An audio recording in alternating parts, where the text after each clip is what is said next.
So what is the subject? Well, the subject is reclaiming dominion. And what I'm here to do is to bust the fictions. And the three big fictions have to do with law, religion and science.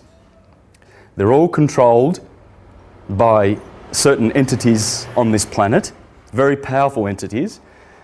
And the science that you get from the universities, consensus science, is mostly all erroneous when it deals with the universe. So I'm going to bust a few fictions there because we really need to know how the solar system works to be able to reclaim dominion and be free. Law, right? We think we could go to the magistrates to get justice. Well, no, you're getting a service. It's a service. It's an adjudication service. You could liken it to your neighbours having a fight. So the husband's fighting with his wife and you turn up at the door and you knock and you say, look, I've come in here to help you with your argument. I heard you screaming and I can adjudicate for you. And the guy turns around and looks at you and says, nah, piss off. I'll settle this in my house. I mean, he doesn't need your service, right? That's what the justice system is doing. They're providing a service. And we need to stand up in dominion and tell them that we don't need those services. Okay? And we can do the Magna Carta thing, which is ask for a jury, because that's your right. That's our right. Religion. That's the big one. That's the big one. Once upon a time on this planet, and this can be proved, this is known by people who read other literature other than church literature. There was peace and there was one religion on this earth. And it was based on the cycles and the phenomena of nature. Simple. Simple as that. The characters were all the same. They honoured the moving orbs in the sky, which were called the wanderers. The Greeks called them the wanderers. The Jews called them Elohim. The Elohim. Let us make man in our image. They have been called by various names. The Cosmocrators, the Demiurge. Now, they are the characters that always turn up in our Holy Scriptures. And yet Catholicism and Christianity came along at a certain period of time, very conveniently in the Piscean Age, because that is the Iron Age, where humanity has lost their consciousness. See, this is why we need to reclaim our dominion, because there's a download of consciousness coming and an awakening that's occurring that if we miss out on it and don't reclaim our dominion, the prodigal son don't turn back to his daddy in the heavens. And the prodigal son is us. We're the ones that have come into this solar system, incarnated here. Here we are. We're all here together on this third rock from the sun, flying around through heavens. How does it happen? How do our souls transmigrate? Well, this is the story that is in these mythologies. If we understand this great and illustrious book, the Holy Bible, what the Jews and the Christians call the Holy Bible, and believe you me, we need to reclaim this book because it's brilliant. It is the best Shakespearean stuff on the planet. And I've proven it with my astrotheology videos. I've shown who the characters are. Abraham, Jesus, Moses, David, they're the planets in the solar system. They are the heroes. And they wander around the seven orbs, the two luminaries, the sun and the moon, and then the five visible planets, visible to the human eye. Of course, Uranus and Neptune and Pluto are not. So Saturn, Jupiter, Mars, Venus and Mercury, we see them. And we see Mercury's going around quickly, 88 days. We notice Venus does 225 days. Mars, 687 days. Then we see Jupiter, 12 years. Saturn, 29 and a half years. And we see this. And they're the wanderers. And they go through the signs of the zodiac, Virgo. Saturn is in Virgo right now, actually. If you look out at 9 o'clock to the west, you'll see the Virgin going down. Interesting, because we're in the sign of the Virgin. It's September the 4th, and we are right in the heart of the Virgin. So the Virgin is still there. Isn't the sun supposed to be in the Virgin? I'm going to explain this. why it's not in the Virgin. It's actually in Leo, the next sign down, because of processional slippage, which I shall explain. But these are the things we don't get. We don't get in our institutions, certainly not in church. They won't tell you what this book's all about. But this book has been busted. This is a book from the 1830s, the Reverend Robert Taylor. In here you will find the best astrotheology. He went to jail twice in England for publishing this book, and he exposed. He's done an enormous amount of research, absolutely exposed the church buffoons that are teaching the literal Roman cult version, which is based on a historical figure, which is the whole underpinning structure of all the fictions. And this is what I'm here to expose. That the whole lot of it, the law, everything that is backward in this world, in the Western world, goes right back to a historical Christ. And that is where we've gone astray. Because I'm going to show that the Christ that came in the flesh is the consciousness that mankind possesses. So there's no denying that Christ came in the flesh. He did. There's the flesh and your consciousness that you're enjoying, in which you're able to communicate with one another, is the Christ consciousness. It came. And the second coming is a higher dose of this, as we go from the age of Pisces into the age of Aquarius. We go from mutable water to fixed air. Air, last time I checked, is spirit, the Holy Spirit. So, earthly bodies, hexahedron, that's the hex, the square. That's a symbol for the molecule. See, these are the Platonic solids, the 5 Platonic or Pythagorean solids, and these are the 5 elements, or the 4 Platonic elements: earth, water, air, and fire, which come from the cause, the ether. Now, this is the science that underpins the whole story of how our souls came to this solar system. This is the science, because we are made of these things. You see, we are solid, liquid, gas, and light. Photon, particle, atom, molecule. That's what we're made of. So the soul, which comes from here, from unconditioned consciousness, the firstborn of the ether is the fires in the sky, electricity.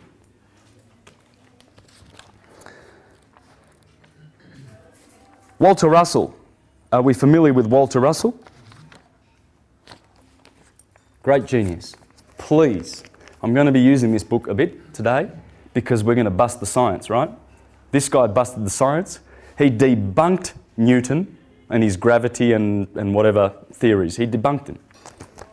Totally out and out debunked it. But they're still teaching it in the universities. And people are graduating on all this false science. He says, electricity is the only force which God makes use of to create this universe. Ooh. Well, that's what scientists like Wallace Thornhill are teaching at Thunderbolt's project. And you can check this out on the internet. Wallace Thornhill is an Australian scientist, and he's teaching about the electric universe, plasma cosmology. But consensus scientists just doesn't get with the times. And they're controlled again by Rome.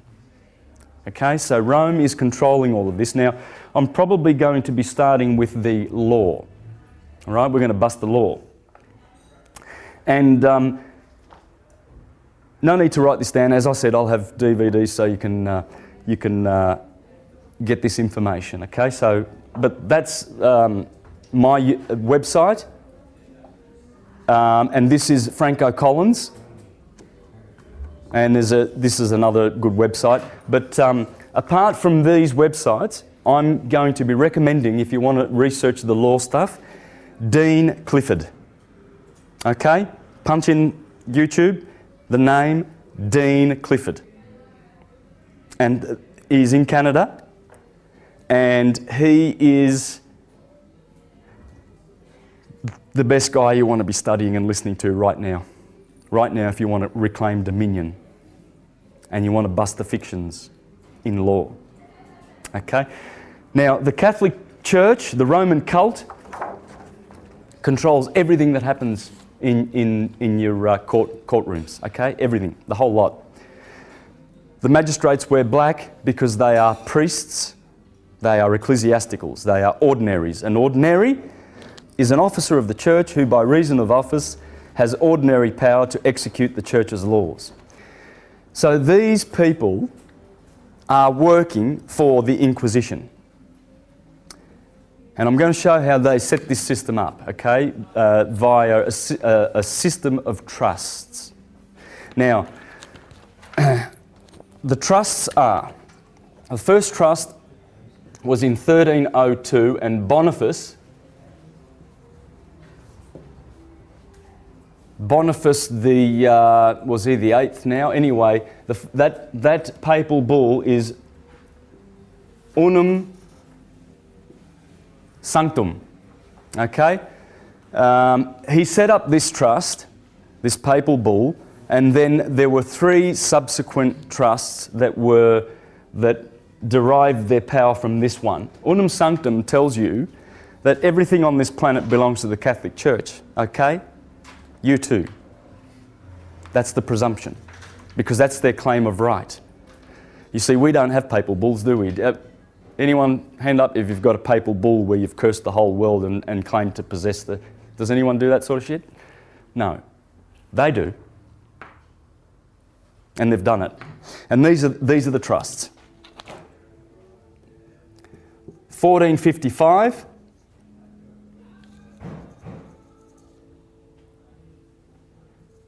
Romanus Pontifex, 1455. 1481,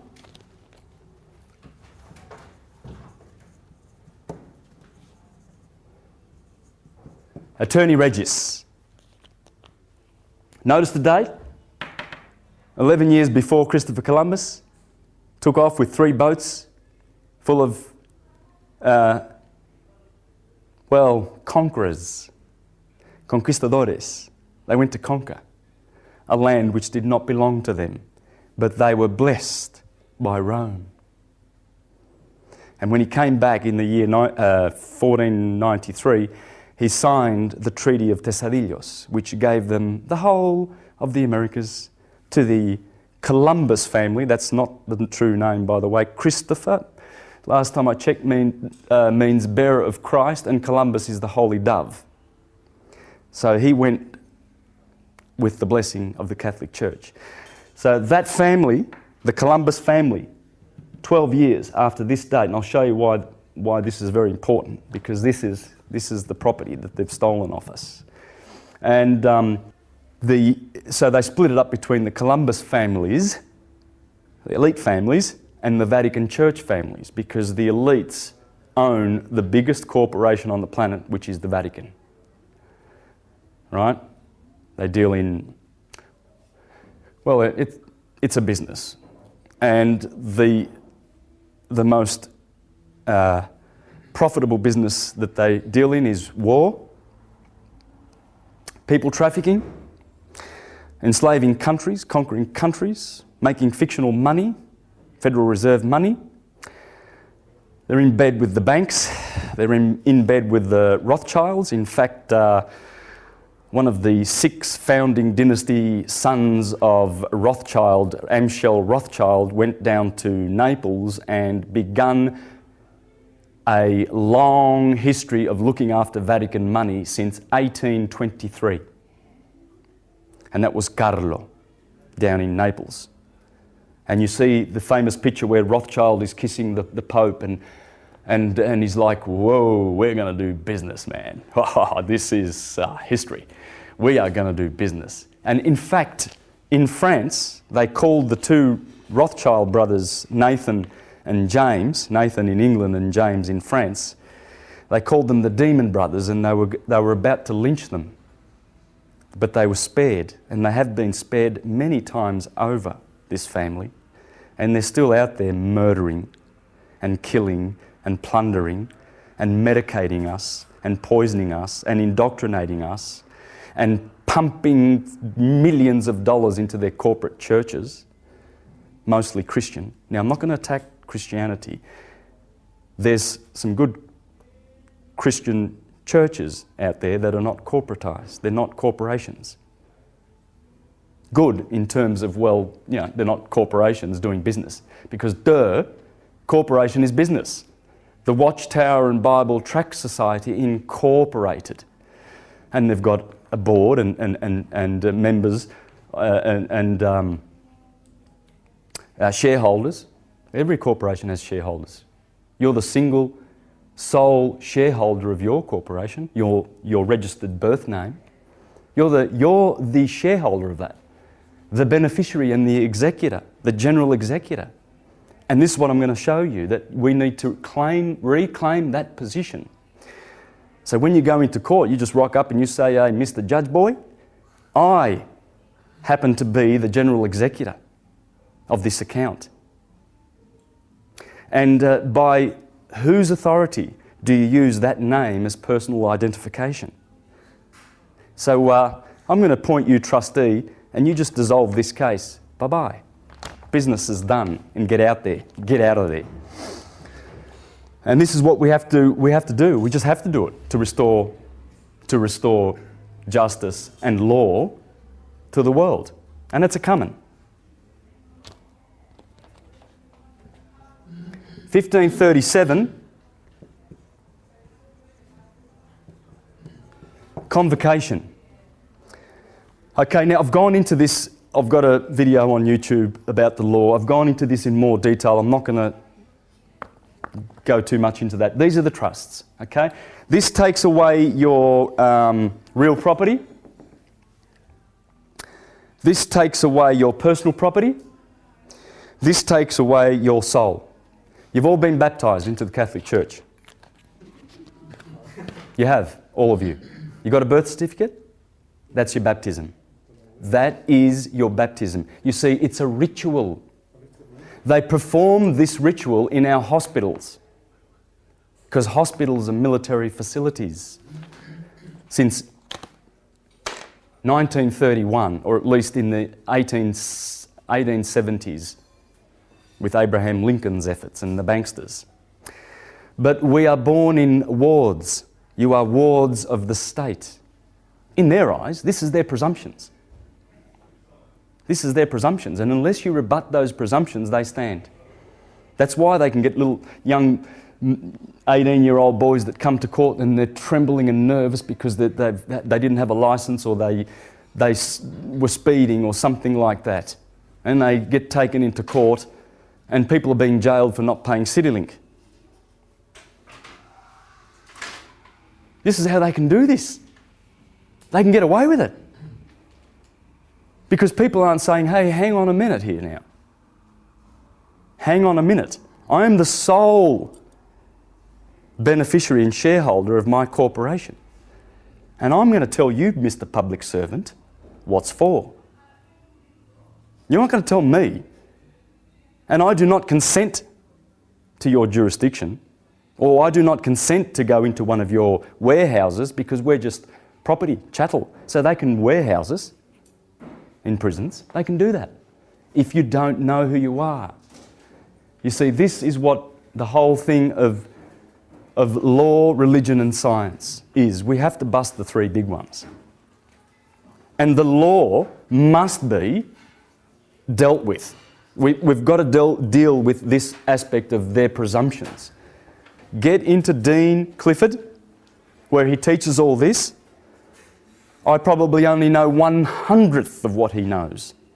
You've got to go to him. Believe me, he's got the latest information, and he's got interviews out there that you can listen to, and they're great. And believe you me, you listen to 3 or 4 hours of Dean Clifford, you're ready to rock and roll with this Dominion stuff. And you really will understand who you are. Right? We don't need, as sovereigns, to consent to their services. A bit like the mafia, when the mafia comes a-calling, you can rest assured they've got a service for you. Yeah. And you might want to, I don't know how you deal with that, because my family come from southern Italy, Calabria, where the mafia is called 'ndrangheta, and they've killed people who have resisted them. And believe you me, that mafia there goes right back to the Vatican. You can see it in the movie The Godfather. That's not fiction, that's true what they're telling you there. It all goes back to the Vatican. The Vatican controls the lot of it. The cardinals are the greatest, most evil sorcerers in the universe. And they are about to be dealt some justice. And we're going to see it with our own eyes. And possibly those FEMA concentration camps that they've built will house a bunch of these types, a bunch of these elite types. Unfortunately, it's not something that you want to dwell on, because it's better to dwell on positive things, but the camps are there and the elites are still around, and we know that they have been certainly poisoning us in many ways, especially in the mind, with lies. And that's what we're here to address. So how do you get past the presumption of separation of church and state? Like the big public story is that church and state are no longer actually working together, and there's big separation. Yet obviously by all this information, it is still run by the church, and all states are run by church. So how do we get past that lie and throw that back into their face? Well, we have to identify what the Vatican, we really have to reveal what the Vatican is. It's a corporation. Okay. It's corporatism. So it doesn't matter what arm of the Vatican, whether it's the banksters, because they're in bed with each other, the Jesuits, the Club of Rome, the Knights of Malta, and all these buffoons. But they have a zombie army that just does what they want them to do. I mean, yeah, because there's money. Think for themselves. There's money. Look, unevolved people will do anything for a paycheck. They'll do anything. You want me to kill my mother? Sure, man. $10? Oh, lovely. Bernanke types, George Bush types. We're going to bring democracy to Iraq. Yeah, because first of all, George Bush and his family, the murderers of JFK and John Lennon, they're going to bring their democracy, their mob rule, to Iraq. Of course they are, because Halliburton, Blackwater and all their corporations are in there doing business with the Iraqis. But they also had a system of law that was different to Catholic as well, didn't they? The Iraqis, Iranians, Chinese. Yes. They're all separate models. Yes. Yes, absolutely. That's why the war in Vietnam happened, and Korea and everything like that, because it's the Vatican re-establishing and asserting its power in the Far East, in the Americas, wherever it goes, with the UN and with the elite corporations, the trilateralists, the Bilderbergers, the Council on Foreign Relations. It's all rigged. The market, it's all rigged. Everything's rigged, and we need to bust it open by standing up and reclaiming our dominion. That's what the prodigal son's about. Are you all familiar with the prodigal son? It's a beautiful parable. It's in the Bible, right? I've got the New Jerusalem version here. And it's in Luke. And the reason why I love it is because when you understand it correctly, you know who it's relating to. It's relating to us. We're the prodigal son. You see, we go away from our causal, unconditioned consciousness. That's how good we are. I'm not preaching to I'm preaching to the converted here. I know you people have got an idea of this at different levels, that how divine you really are. I don't have to convert you. I don't have to scream at you. Please see it. You see it. You know it. And we're starting. We are more understanding the fact that we are more spiritual than we are physical. And what is physical? It's motion. Everything you see that appears to be hard and solid is just motion. There's no substances. We'll get back to the prodigal son. I won't read it, in fact, but I'm just going to explain how the story goes. But before I do, let's just see what Walter Russell has to say about matter and substances, okay, the physical world. The scientist has not only divided matter into 92 different kinds of substances, but he has divided these 92 substances into atomic systems made up of many more minute particles of somewhere around 20 primal substances. These he calls electrons, protons, neutrons, antineutrons, antiprotons, photons, gravitons, mesons, kappa mesons, positive mu mesons, negative mu mesons, positive pi mesons, negative pi mesons, neutral pi mesons, tau mesons, positive V particles, negative V particles, neutral V particles, and so on. Without an end as yet in sight of the many non-existent substances. They don't exist. They so convincingly act their parts in producing the mirages of substance in this universe that the greatest scientists of this world have not the slightest suspicion that the many different substances of matter are but different states of motion. Now, you're not going to learn that in the universities when you get your degrees. The prodigal son is us. There's a story in the Bible where there are two sons and they both children of a very rich man. And they decide that they're going to, or one of them does anyway, he decides that he's going to venture off down into the world like Narcissus. He went down, down, down, and he saw that he was good looking. And so he fell in love with himself. And this is what we do. We fall in love with this material world and all its pleasures and enticements. We go out there and we get a bit of pain and we get a bit of pleasure. Then we had enough of pain, so we go back to pleasure. And we don't realise that they're one and the same thing. And then when we work out that pleasure is pain and pain is pleasure, then we start thinking about joy and bliss. You see, the prodigal son, he went down and he slept with the prostitutes and he drank wine with his hooligan friends and everything and squandered all his riches. And then he saw, my God, this is vanity. I've come to my senses. I see a bigger picture here. I'm going back to my father because it was much better there. I mean, the food that he gives to his pigs is better than the food I'm eating. So he goes right back to his daddy. When we're out of here, when we're sick of the suffering and the illusion and the material enticements, like the world is so profane, there's advertisements to buy this, and you got this sleazy woman half naked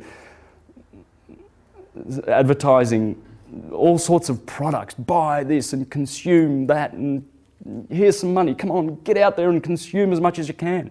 That's what these buffoons have created, a world of materialism, because they are materialists. They're not spiritualists. They're not into spirituality. They pretend to be. So the prodigal son, he goes back to his father, and his brother sees him coming up the drive, and the father greets him and kisses him tenderly and says, "My son, you've come back, you've come back." Quickly, he says to the servants, "Get a cow, let's have a feast, let's celebrate this evening." And the brother that stayed with the father up there in heaven, he turns around and says to his father, he says, "What are you doing? You know, I've been with you for so many years, you've never done this for me." And the father says, "Well, he has returned." You know the story of the lost sheep, where the Lord goes out and looks for that one lost sheep? That's what it's talking about. It's us making our return, consciously awakening to our spirituality. And that's why we're here today, to learn more about this. There's no one here. Is anyone here that knows everything? Oh, I don't know everything about anything, but I'm sharing what my studies have produced about this subject, and this can help us to reclaim dominion once we know who we are. That we are everything that ever was, everything that is, and everything that will be, as David Icke puts it. And the solutions are here. They're here. I'm going to share those with you. So,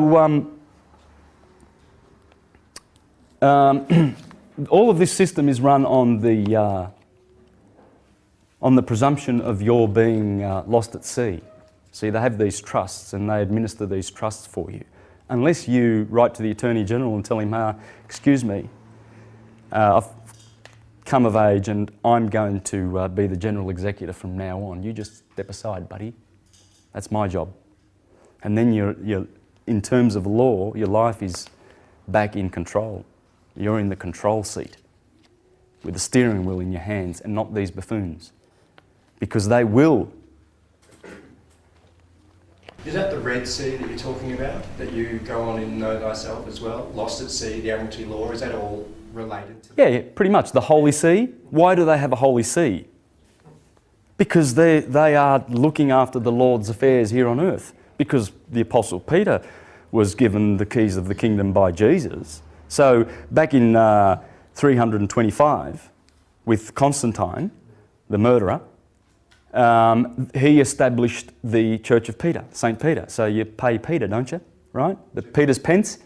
And that is the system of tax. And then they put words in Jesus' mouth where he says, oh, give unto Caesar what's Caesar's and pay your taxes like a good Christian slave. You be obedient because God put them there. I don't think so. God gave us law and love and peace, and that's the law that was given to us, not theirs. See, this is the law of the high seas, the Holy See, because you're lost out at sea. You're incompetent. That's the presumption they make. You're a ward of the state. You were born in a military facility, a hospital run by the Knights Hospitalier. Yeah, you find all the knights are in there behind one of these businesses. It's a mafia. They control the crime. They don't. That's why they're bringing you, summoning you to go to church, because, hey, you're not going to get any of our crime business, and we're going to charge you for it. You're going to be paying for trying to dip into our slice of the pie. You're trying to get a slice of the pie. As Franco Collins shows and proves, they run the crime. And they want it all. Not most of, like a fair mafia boss would do. You know, you've got Don Corleone on that part of town, and then you've got Joe whatever on the other side of town, and they respect their borders, right? These people don't respect you. They'll medicate you with fluoride in your water. They will inject you with thimerosal, with mercury-based thimerosal preservative in your vaccines. That's murdering you. And we bring our children there to be vaccinated and punched with that. And 30 vaccines before the age of 5 now in America. Man, I've never been vaccinated. My mother came out here from Italy, from Calabria in 1956. Didn't know a word of English. Went and studied her brains out. She's quite intellectual and she speaks English very well. Within 2 years, she saw a show on TV. And on that show, they showed how many children have been damaged with vaccinations. This is 1958. You can imagine how much English my mother knew. But then I was born in 63 and she didn't vaccinate any of her children. I've never had a problem physically in my life. I've had one headache.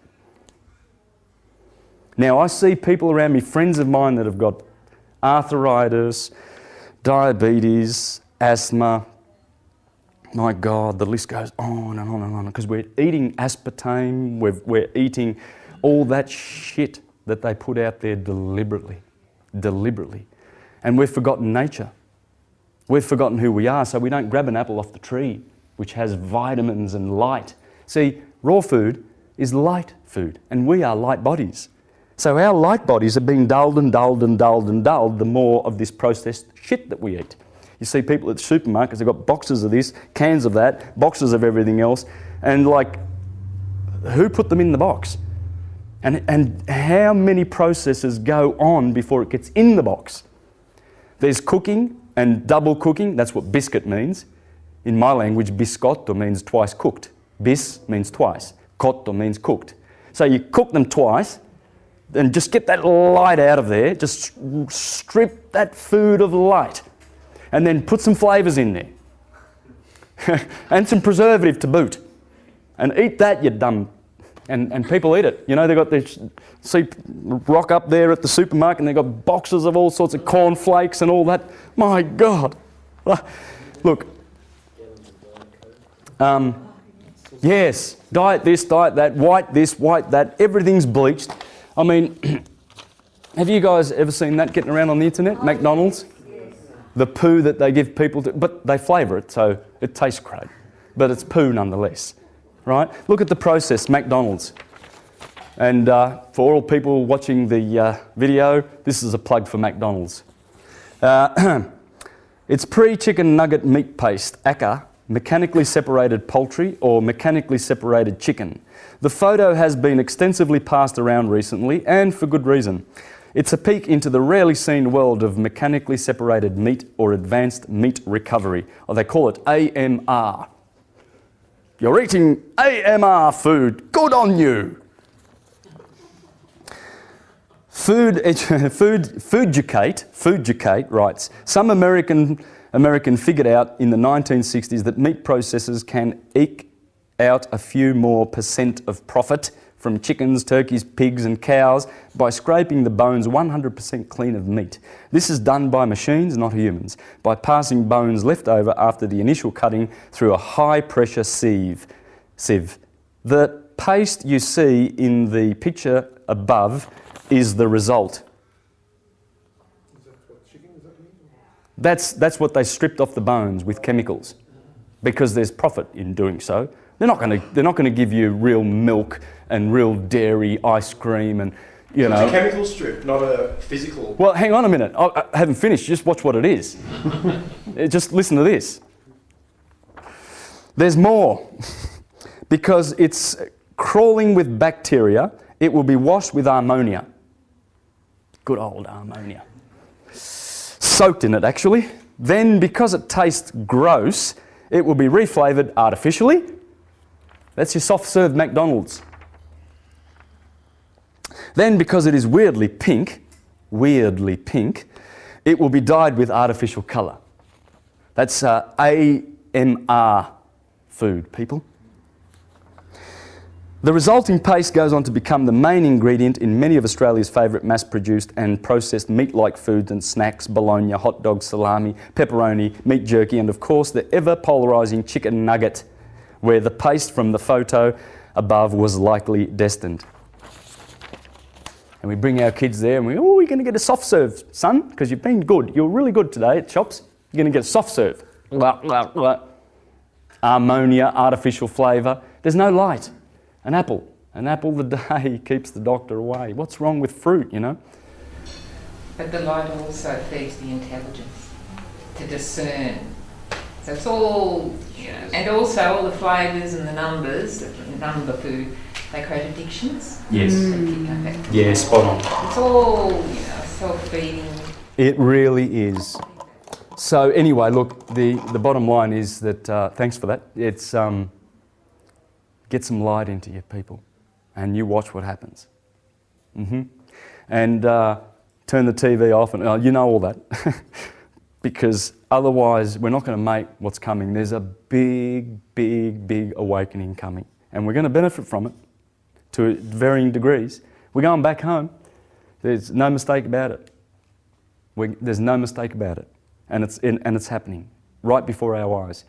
Now, I know that because I have direct knowledge, not opinion and not belief. This, what I'm showing on astrotheology and the science and the key of understanding nature, will give you that direct knowledge. You won't be going around like most of the people, full of opinions.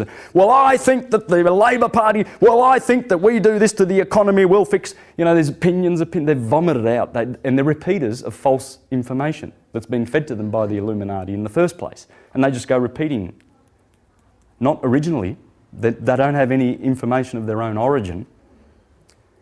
So this gives us direct knowledge. And one fact that I know that is direct knowledge comes from my observations of astronomy. I look up and I can see that in the last 6 months the stars have shifted. They're all shifted.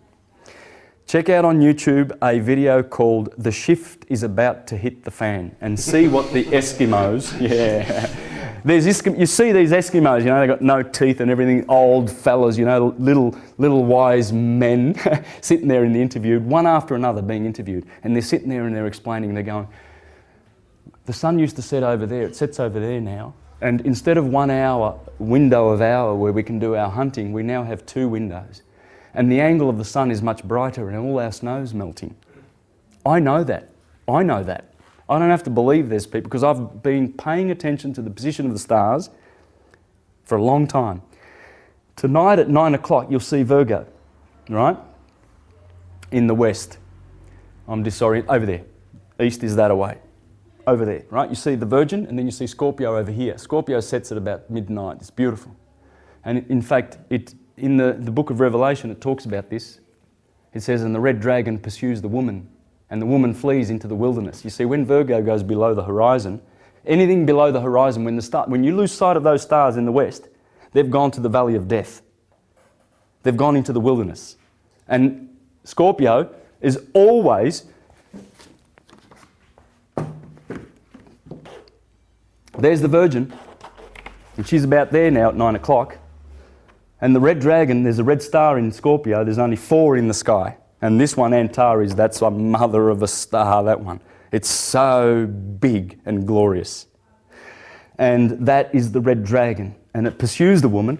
Its claws reach out to the 2 stars of Libra. And Libra sits on the equinox. And so that's the tree of the knowledge of good and evil. I'll show you that later. When the Virgin goes down into the wilderness, the red dragon pursues her, and the red dragon, it says in Revelation, vomits forth a river to drown the woman. Well, the river is coming up in Taurus, Eridanus. It's a extra-zodiacal sign of Taurus. It's called Eridanus, or the Jordanus. The river in the sky, the Nile. Is that one of the Decas?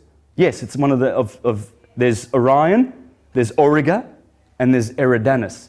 You see, he is opposite. The red dragon is opposite the rock of God, the bull.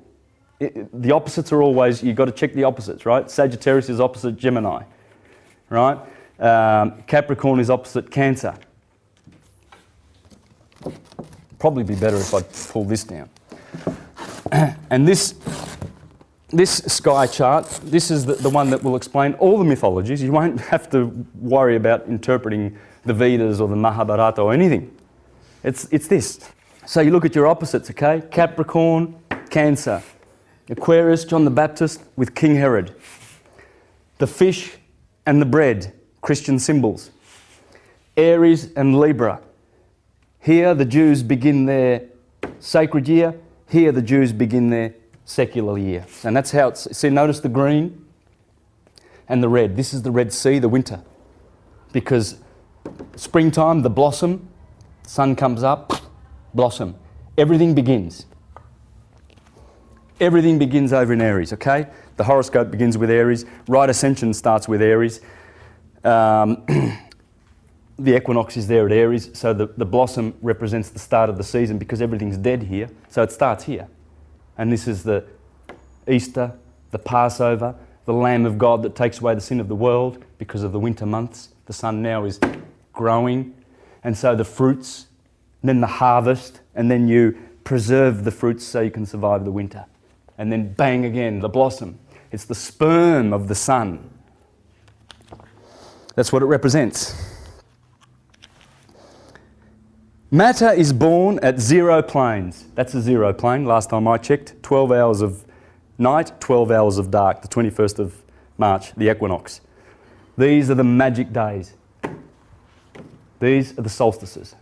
That's the cross. Matter is born at 0 planes of equal potential. That's where matter is born, at equal planes of equal potential. 0 planes of equal potential. Polarization builds it up to maturity at 90 degrees, because this is polarization, the feminine signs. Earth and water pull. See, the cardinal points, fire and air are masculine. That's a phase of electricity and another phase of electricity in the sine wave. But these 90 degrees pulling away and giving amplitude to the wave is what causes the matter. And let's hear how Walter Russell puts it. Builds it up to maturity at 90 degrees from 0 planes, depolarization, then returns to 0 point at its birth. So, at that equal point, that's where the blossom begins. That's where the matter, the fruit starts and begins. So that matter is here, it's not here. Here is just death and cold and winter.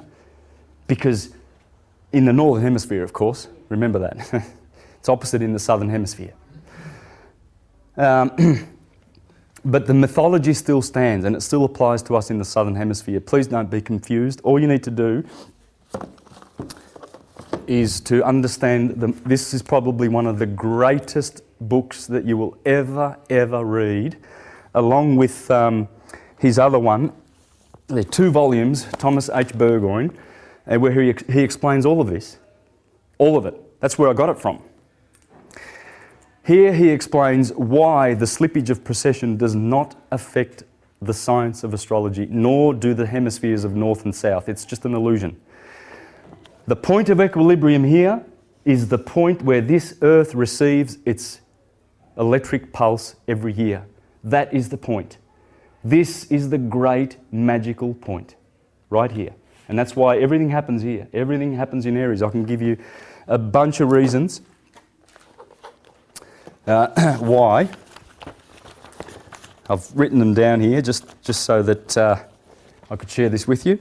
Aries, first degrees of Aries is right ascension.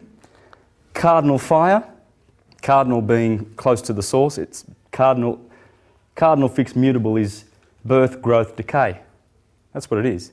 So spring is born here, fixes here at the cross quarter day, and then decays in the mutable sign. And the mutable always has two natures, man and horse, 2 fish, and Mercury, 2. Duality, mutability. So spring is born, fixates, then changes, okay? The horoscope begins here. Adam Kadmon begins there. The head of the man. See, can you see the head? There's the neck, and these are the chakras. Right? This is the spiritual wisdom that was bequeathed to us. That's the man. That's Adam Kadmon. In fact, this is the ascendant, this is the descendant, and this is the meridian. Adam. That's Adam. The man above. So below. You see how we need this science so that we know who we are? God damn it, we need this science. It's there. It's just there. You can just point to all the... I can go on and on and on, and you've probably seen some of the videos where I do. It explains the grammar of everything, really, doesn't it? This explains everything, man. It's like sort of like the ancients have compendiumized everything right down into basically a seed. To this one science. This is Isis unveiled, man.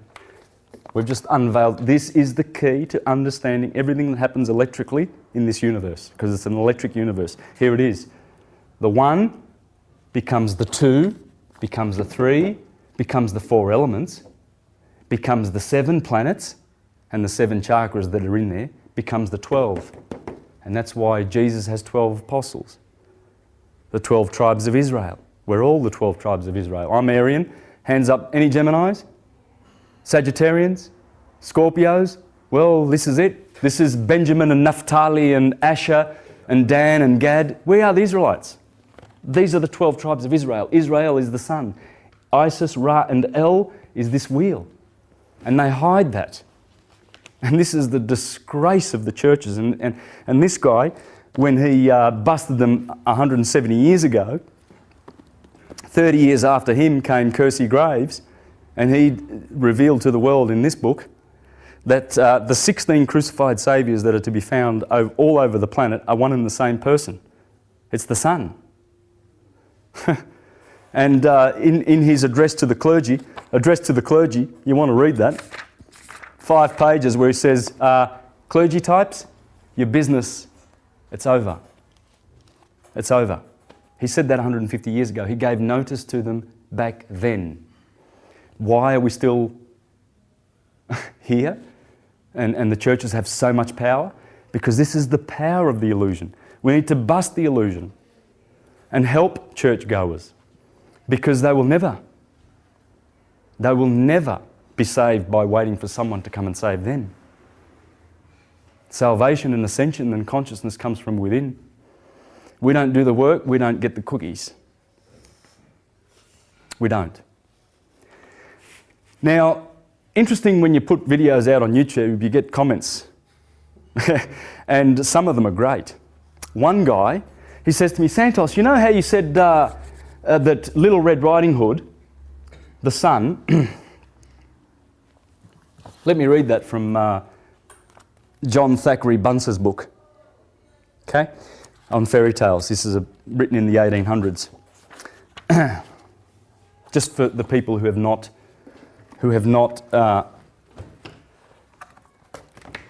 seen my astrotheology videos. There's the Earth, there's the equator, there's the Tropic of Cancer, there's the Tropic of Capricorn, and there's the sine wave that pretty much, there's the sine wave, right? That's the obliquity of the ecliptic, because the ecliptic is the path of the sun that it appears to make as it goes around, as our Earth goes around at 23.5 degrees. And the obliquity is 23.5 degrees. The true science is this, that sine wave is closing in on itself. In 140,000 years, it will zero out. The axis of our Earth is not fixed at 23.5 degrees. It does one complete 360-degree revolution every 2,160,000 years. Now, did I say 2,160,000 years? That's the width of the moon. That's the harmonic of everything to do with precession. This is the magic number. This is the magic number. And that's how long it takes for the Earth's axis to go right around 360 degrees. You know how they say to you that, the Chilean earthquake and the Japan earthquake caused the tilt of the Earth to straighten up? No, that's what happens when you're a consensus scientist and you study effects rather than causes. It's the tilt of the Earth that is causing the earthquakes. And some other things, which I'm going to reveal, because once you understand how the solar system works, then you're going to be onto these scientists and why they're telling us little stories. Does the planet grow every time we make Sirius? Yes. No, well, the planet is, I'm going to get to that. The planet is expanding. It was once much smaller. Earth, as its orbit slows and its rotation increases, so all planetary bodies, their rotation increases and their orbits decrease in velocity. So they keep a balance of centripetal and centrifugal forces, and they don't fly off on a tangent, okay? This is what your scientists won't tell you. You say, oh, the sun's in the middle of the solar system, all these planets go around it on the same plane, virtually on the same plane, right? Some of them are a little bit skewish, but the point is that they claim that we are orbiting the sun. We don't. We orbit with the sun. The sun is corkscrewing through the heavens at massive velocities, and the planets, Mercury is just sitting behind it, rotating it every 88 days, Venus, and as they do, their orbits slow down and their rotation speeds up as they grow, and they go further and further away from their primary, and then they become stars, which our Earth is becoming. It's becoming a star, because planets are embryos. They are not born. Stars are born, and that's what we are destined to be, according to all the... Look, I brought Ovid along. I brought the greatest of all of the books that talk about the soul, Scipio's Dream, and this is Macrobius's commentary. Macrobius was a Roman writer in the 4th century who explained this. I'm going to read out of this. So, Little Red Riding Hood, as it is told in our nursery tales, is the evening sun, which is always described as red or golden. The old grandmother is the earth to whom the rays of the sun bring warmth and comfort. You're starting to get this, right? The old grandmother is the earth to whom the rays of the sun bring warmth and comfort.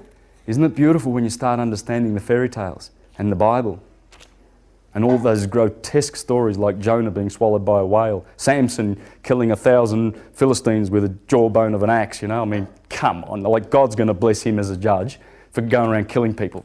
He killed 30 men that came to his wedding. Sorry, no, he didn't kill 30 men. He killed 30 men, murdered them for their undergarments and their cloaks. Because he made a riddle on his wedding night. He said, look, if you can guess this riddle, I promise you, whoever guesses the riddle, I will give you 30 undergarments. He said this to his 30 men that came to his wedding. See, 30 is, these are the 30 men. Samson is the son, because Shimshon, you Arabic? Yeah. Good on you. Shimshon, what does it mean? The son. Yeah. It's the little son. See, so Samson, one of those judges of Israel who kills 30 men, that's the sun when it goes through a sign. When the sun goes through Aries, it kills the lamb. And it slaughters the lamb, and the lamb was slaughtered. How many times do you read that in the Bible? So Shimshon, as he goes through those 30 degrees, he kills... So at his wedding, they guessed the riddle. So he was like, oh no, all flustered. Now what am I going to do? I've got to make good with my promise. So he goes down to the village, I think he goes down to Gaza or one of those cities there. So you see the history is all painted into it, so it looks like it's historical. It's one of the tricks that they do. And it fools people. So he goes down there and he slaughters 30 men, takes their underwear and brings them back to his friends at the wedding and says, there you go, there's your underwear, see you later. Now, and that's, we're telling kids, little children that go to church these stories and expect them to believe these grotesque things. But when you understand them, they're beautiful. Okay, so the wolf, which is a well-known figure for the clouds and blackness of night, is the dragon in another form. First he devours the grandmother, that is, he wraps the earth in thick clouds, which the evening sun is not strong enough to pierce through. Then, with the darkness of night, he swallows up the evening sun itself, and all is dark and desolate. Then, as in the German tale, the night thunder and the storm winds are represented by the loud snoring of the wolf. And then the huntsman, the morning sun, comes in all his strength and majesty and chases away the night clouds and kills the wolf, and revives old grandmother Earth and brings Little Red Riding Hood to life again. Or another explanation may be that the wolf is the dark and dreary winter that kills the earth with frost and hides the sun with fog and mist, and then the spring comes. Anyway, whether you take the daily cycle of this as day and night or summer and winter matters not. Because this guy on my YouTube thing 3 weeks ago says, oh Santos, interesting how you said that Little Red Riding Hood, the sun, turns red at sunset. Turns red at sunset. See, this is 12 midday, 12 midnight. This is sunset, 6 p.m. Turns red, Little Red Riding Hood, and there's the Virgin. And he said, do you know where the wolf is? See, I never thought of this. He says, Lupus, the constellation of Lupus. Where would it be? Anyone got any idea? Upper right of Scorpio. Upper right of Scorpio. Well, Or just outside of it. you might be right. I recall from one of your previous presentations. Yeah, there's Lupus. He's in Libra. The wolf of the night. The wolf of the past. The howling wolf. Our guilt-ridden consciences. Has to do with darkness. There he is. And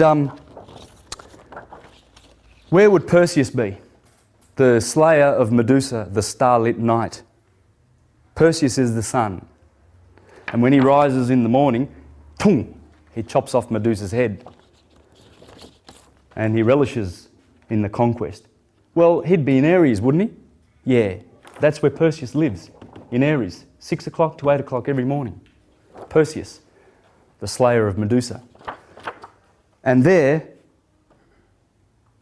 is the wolf, Lupus. All these documentaries that are coming out explaining these ancient myths and everything that you see on BBC and National and all that sort of stuff, that's just further confusing the whole story by still keeping it literal or putting it under myth without explaining the astrotheology side of things. Yeah, be careful when you see people trying to explain things their way, the academic way, the way they've been drilled. It's brainwashing, mind control. The Vatican has controlled people's delusions and illusions for 2,000 years now. But the age of Pisces, which is Christianity, the fish,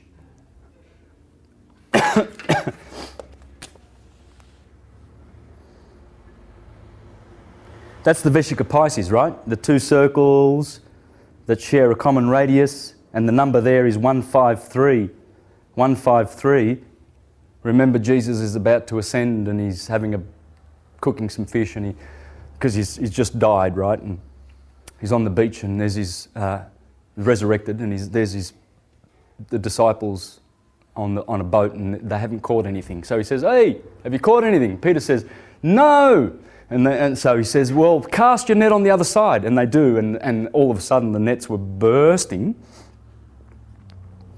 And they counted the fish in the last chapter of the Gospel of John, and there were 153 fish. Pisces is the sign of the fish. We have been going through the sign of Pisces for 2,000 years. Now, when I bring out some books to bust the Christ the literal historical Christ who was supposed to be born on the year 1 BCE, and hence we get our date 2011 from Jesus, that's a load of hogwash. It ain't pinned on a Jesus. It was Caesar Augustus, and I'm going to prove it. Caesar Augustus was the king. You look at the coins of Caesar Augustus, you see I've got pictures. They're coming. He's got a crown of thorns. He is the god. They were worshipped as gods. JC is Julius Caesar. Is that where the law gets all of its It is. justification from? It means the same thing. There's Macrobius. I'm going to show you that he's given all these names of gods: Mars, Neton, Draco, Hercules, Adonis, Attis, Jupiter, Bacchus, Janus, Helios, Osiris, Hades. They all mean the sun. It's all the sun. He said that in the 4th century. The same guy who I'm going to read, he wrote these two books, the Saturnalia and the Dream of Scipio commentary. And I'm going to be reading this in a minute. Guess who he says on page 215 of this book? Just guess who he says was the sun? Ieos. That'd be Jesus. That'd be Jesus. And I'll show you that the calendar is pinned on the Julian calendar. The uncle and the man who adopted Octavius, who changed his name to Caesar Augustus. It's pinned on that, okay? There's no mistake about this. There's no mistake about it. The worship of Caesar Augustus, Alexander Del Mar, proves it beyond a doubt. It's all based on that. And Julius Caesar and the Flavians, the Flavian dynasty. That book explains the whole thing. There's many more. Look, I could have brought a ton of books. I had to leave many behind, but I'm going to go through these quickly to show what's in the content in there. So if you wish to, you can grab one of these books on Amazon and study the subject. It's urgent. It's really, really... Do you have a list of all those books? Yes, I do. At the end of my video, The Key, on YouTube, there's a list of 85 books. They are the best. I've put them there for that reason. Yeah. Yeah, it's a lot of work. Well, I'm a slow reader. Yeah, I'm a slow reader. And but I, sometimes have to torture myself to just read, because there's great information. And I feel like Giovanni Pico della Mirandola, who was the Hermeticist in the Renaissance time, right? He was a disciple of, a follower of Marsilio Ficino, the guy who translated the Hermetica. Giovanni de' Medici gave him the job. He said, stop translating Plato, put the Hermetica on the press, on the Gutenberg press, and then the Renaissance flowered from the Hermetica. That was Marsilio Ficino, and his student at the age of 24, Giovanni Pico della Mirandola, I feel like him. He said the famous words. He said, divine providence has caused certain books to fall in my hands. He said that 500 years ago. He said that to de' Medici one day when he saw him in Rome. And those words are famous. And I feel like that. When I started seriously studying this subject. Only 4 years ago, this was the first book I read on the 19th of October 2007. I've been going to Jehovah's Witness meet. I was a Jehovah's Witness for 20 years and fell into, well, I stopped going to their meetings in 2005 and sort of hit limbo. But I did my studies, I read the Bible, and I mastered that book.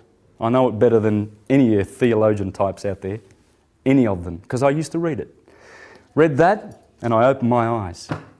It talks about the Zionist Jews, the people who claim to be Jews, the synagogue of Satan, who claim to be Jews, they're Khazarians, they're not Jews, and who are running the world. They run Rome. See, people write into me saying, what about the Jews? Certainly they're evil and they're doing this and they're doing that. Well, if you understand how this bunch of criminals have hijacked the wonderful good name of the Jew, which means, well, look in Acts chapter 2 and you'll understand who Jews are. They're intellectual, wise men from every country under the sun. They're not a race. Anyway, Giovanni Pico della Mirandola, at 24 years of age, he went down to Rome from Renaissance Florence, and he said, he put up all these posters around Rome saying, I will debate with any one of you buffoon apostolic senate of cardinals. I'll debate with you and show you that everything is syncretic. And that's what I'm doing. I'm here to follow this guy's work, and Giordano Bruno, who was murdered by Rome in 1600. Those two I'm modelling. He went down to Rome with 900 theses 30 years before Martin Luther and his 30 bullshit version. This was the real version, because he was trying to syncretize, not divide even further, like Martin Luther did and brought on a 30-year war and slaughtered and butchered and Calvin and all those buffoons and the people who followed them. They're just a bunch of murderers. That's all they are. And if you ever want to read the best book on philosophy, that's Pico della Mirandola's little book on philosophy, saying only science and philosophy will save mankind. And guess who else says that? The genius, Walter Russell. At the end of his book, after proving that the whole world is electric and none of this other, well, you heard that list of all those subatomic particles. Does he predate Tesla? No, he's a contemporary. Oh, Tesla. Yes. At the end of his book, he says, knowledge alone will lead man to that supreme discovery. It is the office and responsibility of science to illumine the way for all men who are seeking the kingdom of heaven. It's not the churches. Science is their enemy. Now, here's an amazing fact about the Bible, guys. This will blow your mind. This date here is equivalent to Nisan 14 of the Jews. It's the Passover, because the sun gets killed on the 21st of December. Finally it climbs up out of the winter, the Red Sea. This is red for a reason, and this is green, the lush photosynthesis. And you see how it corresponds with the torso of the human being with all its chakras. And notice the red here, where Little Red Riding Hood, the Red Sea, because the green leaves of the tree begin to turn red here in September in the Northern Hemisphere. So the sun is, so they look at the red tree and they go, the red leaves, and they say, oh yeah, well, the sun's now passing through the Red Sea. And see the chakras, the bottom chakra, it's the red one. The violet one's up here, the crown chakra.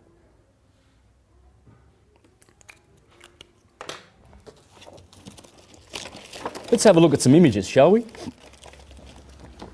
There's the name of the sun, I-E-S in Greek.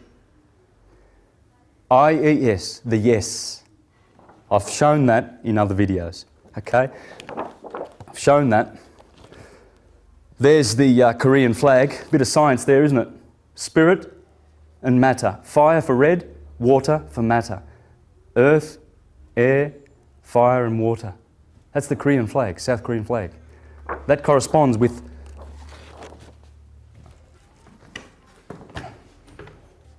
the sine wave, because it goes around into itself. Red and blue. Spirit, summer, and matter, winter. Good and evil. Why would these people be wearing these solar symbols? That's the crown chakra. The crown chakra is These people are kings. They are Christs. Horus is Christ. See the serpent? The Uraeus and the eagle at the top of the Tutankhamun's mask there? When you bring that Kundalini serpent up and you drive it up and you get all your chakras flying and spinning in your Merkaba wheel, your light body, then you get a flying out of here.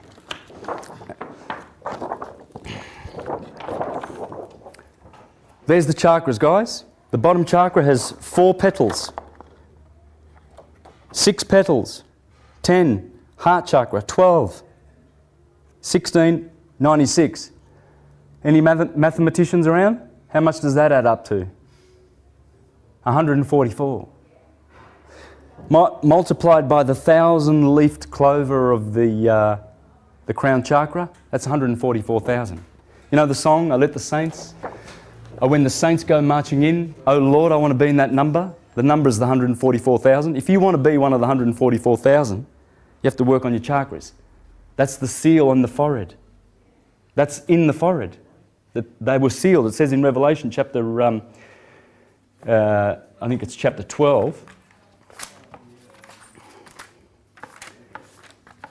See, I'm glad I did my fictional study of the Bible because I know it backward. And I heard, and next, Revelation chapter 14. It says, next in my vision I saw Mount Zion. That's Mount Zion, man. So he saw Mount Zion, and standing on it a lamb. This is the head. And this stands on the holy, holy mountain. March used to be called Primus. Primus means the first. Primus, Secundus, Tertius, Quartus, Quintus, Sestus, and then Sept is 7. See, September is the 7th month, if you start at Aries, where you're supposed to. The blossom begins here, the start of the North cycle. The ascendant begins here. Remember, ascendant, descendant, meridian spells out the name Adam. There's a lot of reasons why it all happens and starts there. But the holy mountain that it's talking about in Revelation chapter 14 and the 144,000 stand on that holy mountain, who had with him 144,000 people, all with his name and his father's name written on their foreheads, sealed in their foreheads. It's the chakras. That's the 144,000. Check out the work of Maurice Cottrell. And he's got a series called Secret of the Gods, the Serpent, something. But anyway, Maurice Cottrell, he's got a few videos. Check it out, where he shows, he gets a picture of Pacal, the jade mask of Pacal in Palenque, Mexico. And he gets two of those pictures of the jade mosaic mask of Pacal, and he superimposes them 14.4 degrees. And guess what appears on the forehead of Pacal? The number 144,000. He must have read Revelation over there in Mexico hundreds of years ago. What's this? The Kabbalistic tree of the Jews. Can you see the Christ hiding behind there? See, your 7 chakras are equivalent to the 10 spheres of the Kabbalistic tree. The tree of life is in you. The Christ is in you. You are the Christ. That's what the Apostle Paul is talking about when he says the Christ within. Where is the Holy Grail? Does anyone know where the constellation Crater is? Well, the constellation Crater is right here in Cancer. Because, as I'll read to you in the commentary of Macrobius, the 12th chapter, he goes on to explain how our souls come from the Milky Way, the milk, the mother. See, our Milky Way galaxy is Isis. It's feminine. And her partner is Andromeda. Andro in Greek, last time I checked, was husband, man. Andros is man. Right? Androgynous, all those andro words. So Andromeda, our next door galaxy is the man, the male, the partner of Isis, our Milky Way galaxy. Explained here very carefully. Doesn't explain that, but it explains what the Milky Way means. The origin of all these souls that are found here today on this planet. And it comes down the 7-rung ladder of Saturn, Jupiter, Mars, the Sun, Venus, Mercury, the Moon. So Saturn is the first and the Moon is the last. This is the vision that John had in Revelation. The Moon is the Alpha, Mercury, Venus, the Sun, Mars, Jupiter, Saturn is the Omega, the Alpha and the Omega, because the 7 planets are the 7 vowels, according to the Jews. And the consonants, the 12 consonants, are the 12 signs of the zodiac. And when you add the Earth, Neptune and Uranus, you get the number 22. They all add up to 22. The tarot cards, the letters of the Jewish alphabet, etc., etc., etc. It's all here. The tarot is this. The Torah is this. Everything is this. Everything. The whole lot. Everything you need to know. That's nature. That's how it works.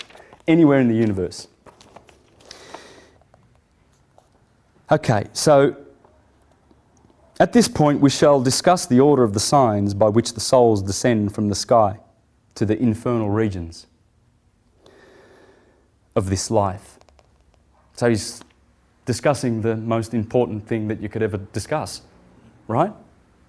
What could be more important than knowing how the souls came from the Milky Way and descended, like he said, to the infernal regions where we are now. The Milky Way girdles the zodiac, its great circle meeting it obliquely so that it crosses at the 2 tropical signs, Capricorn and Cancer. Because when the sun climbs up from Aries, the start of the year, and it climbs up to Capricorn, to Cancer, that little day, that good old day, the 21st of June, magic day, the longest day of the year. Then it goes down to Capricorn. This fella, Cancer, is ruled by the moon.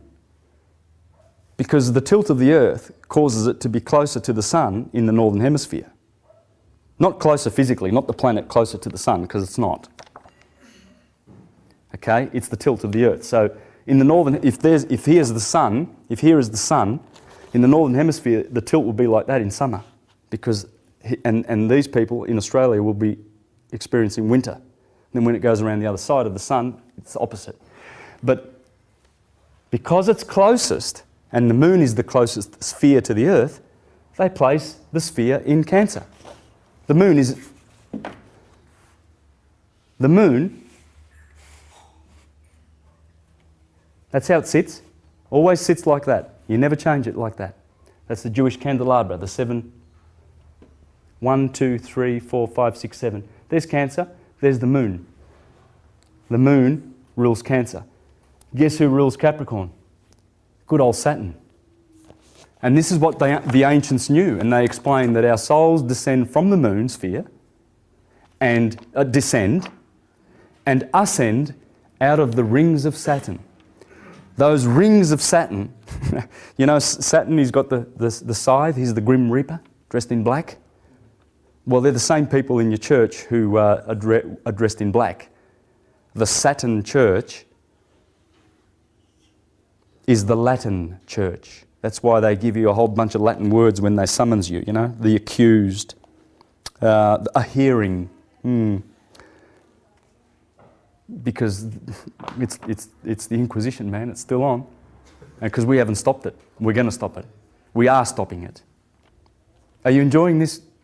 Isn't it great when you start putting it together, guys? It's there. I'm just pointing to it. I didn't make any of this up. You know? It's like a watchmaker. I always say this. You know, a watchmaker, I guarantee you, if you pull one of those ladies' watches apart, right, if you know how to do it for a start, and you put it down, there's no one in this room that will be able to put it together again. Would they? Anyone? But you get one of those jewelers in Switzerland, and he's got his little thing on, he's, give me 5 minutes, there you go. And you're off and you're telling the time for the rest of, because the watch works, because he puts it together. It's all here, but you've got to read, right? And what do they tell you in church? Well, when I was going to church anyway, the Jehovah's Witnesses, all brothers, make sure you just read the Bible and the Watchtower tract publications, because everything else is from the devil. I think the people who invent the devil are the devil, because they promote him. It's a fictional concept. They promote him, so let them have it. It's theirs. Don't take any ownership of their fictional concepts, because it's doing them harm more than it is doing anyone else. And the Bible tells you, this man who in 1830, remember, he wrote a sermon which is not in that book. That book has 24 sermons. This is one that didn't get published, but he wrote a sermon, Belief Not the Safe Side. It's not. And he proves in here that the Bible tells you that it's not. The scripture, where the Christians and the churchgoers say, Lord, Lord, didn't we prophesy in your name and expel demons in your name and perform wonderful works in your name? And I will say to you, get away from me, you workers of lawlessness. I never knew you. That's churchgoers, because we're not doing that.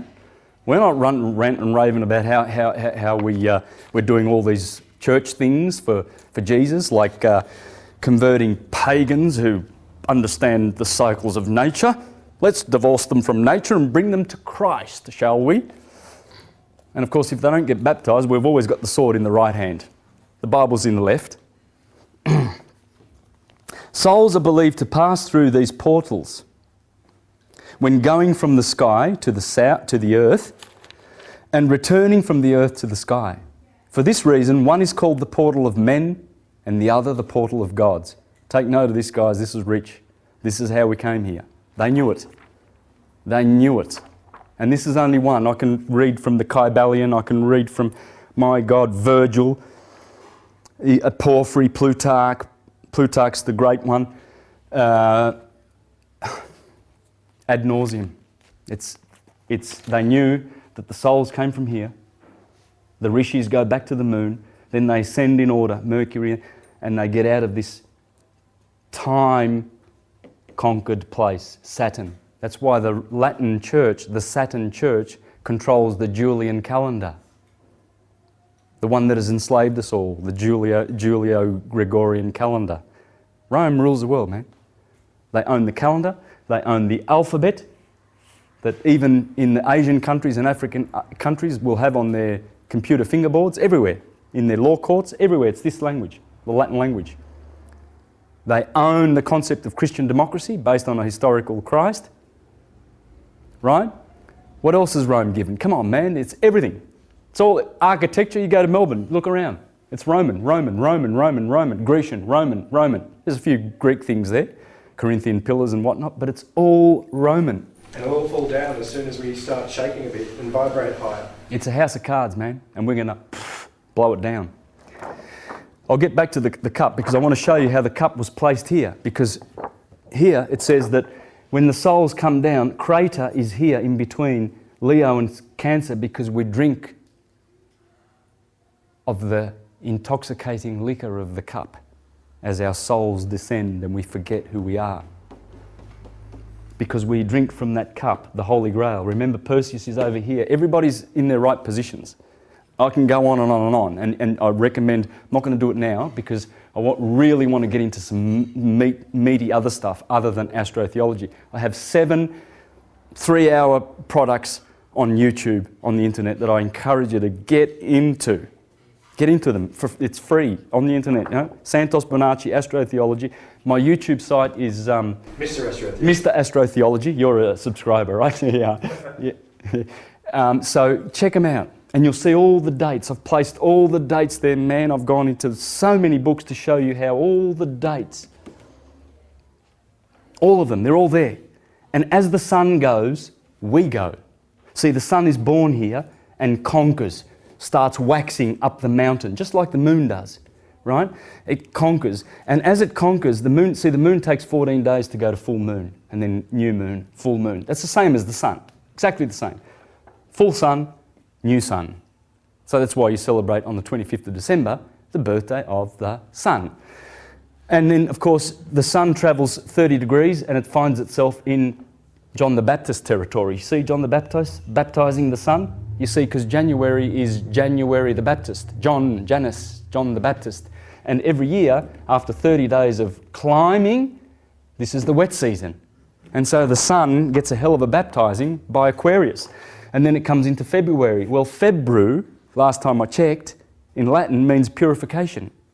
And in fact, the 1st of February is the day of purification of the Virgin. That's where she purifies herself. So does Jesus, so do we. You know, because we follow the sun. It's an allegory which has a benefit. It has an ethos, an ethic, which far outweighs the morals that they teach you in church. They steal your ethics. But the ethics are here because the sun, as the sun grows, gets purified, then lengthens. And here we have Lent, where we eat fish, the 40 days of Lent from this cross-quarter day, February the 1st, Groundhog's Day, to the equinox, or there's 40 days in there, and that is Lent. It's short for lengthen, because the sun is lengthening, and then bang, equal. And then you've got longer days, shorter nights, instead of shorter days, longer nights, down here. So everybody hates this. This is the accursed. This is hell.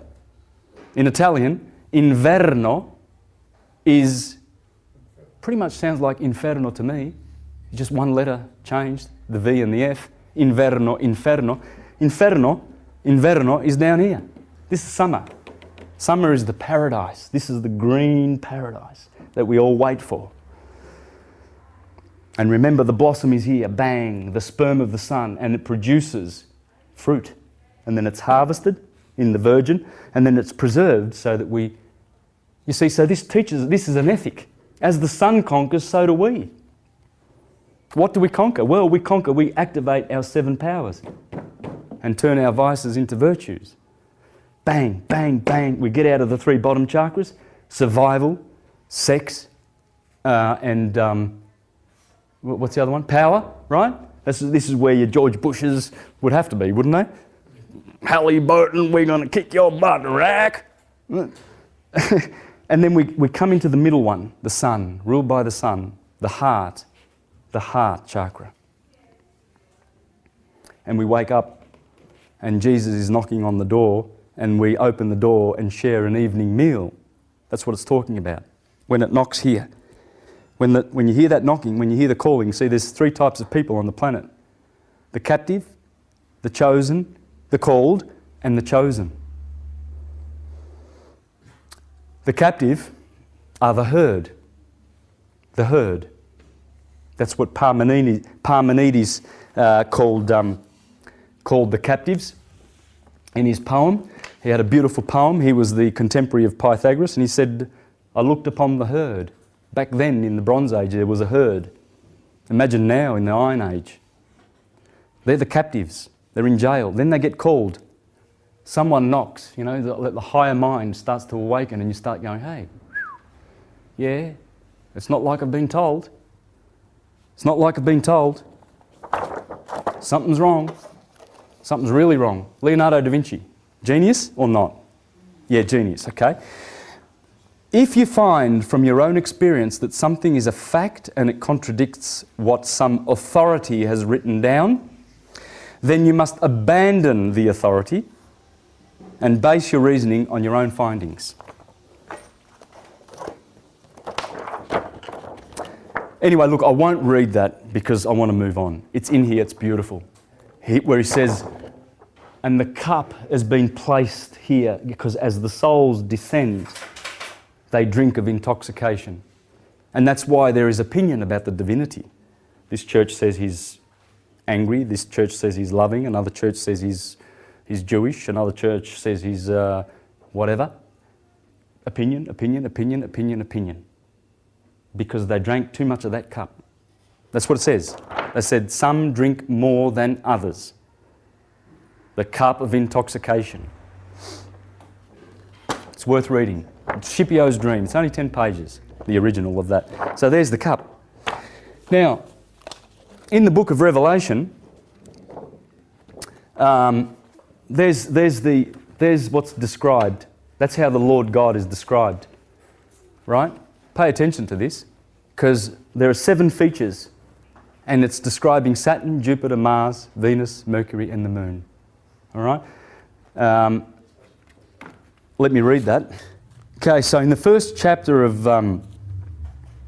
Revelation, John describes the Lord. He sees the Lord, and that's that image. You see the sword coming out of the mouth? That's Mars. Mars always carries a sword. Mars is over here with Perseus too. Mars rules Aries. Sword is there, man, to conquer the darkness. Mars conquers the darkness every morning at 6 a.m. and every springtime. That's the sword. The grey hair, that's good old Kronos. Old man Kronos. He's got the grey hair. It's funny, we're talking about God as a bloke, as a he, gender, and yet he has a girdle about his bosom, about his paps. Why would you have a girdle around you like a bra? Well, that's Venus. Anyway, look, I'll read it from the Bible. And I turned around to see who had spoken to me. And when I turned, I saw 7 golden lampstands, and surrounded by them, a figure like a son of man. So it's definitely identified as a man. Dressed in a long robe, tied at the waist with a golden girdle, tied at the paps, is what most versions say.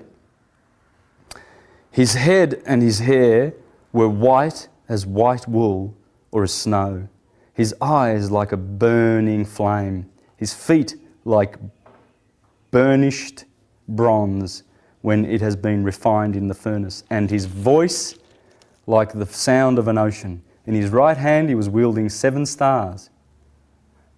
Would they be the planets that dominate the 7 days of the week? Sunday, the sun; Monday, the moon; Saturn day for Saturn, etc. They're the 7 stars. Out of his mouth came a sharp sword, double-edged, and his face was like the sun shining with all its force, because it was the sun. You see, this guy, the guy who wrote the book, James, I think his name is James Price, James M. Price, in the 1800s, and he had this image, and I had to copy it and share it with you today, because it exposes there what the book of Revelation is all about. The book of Revelation is an initiation, and that's what's happening to you guys today. You're getting an initiation in the holy doctrine. This is the hidden manna, the hidden knowledge, the da'at of the Kabbalistic tree, the 11th pseudo-sephira. You open knowledge, as Walter Russell said in his book, knowledge, science is the one that will get you to the kingdom of heaven. See, science and knowledge are one and the same word. Scienza, in my language, conoscenza, it's the same word. You see, we think it's like you've got to study in a university, that's science. No, science is knowledge. Kronos, the white hair of Hori.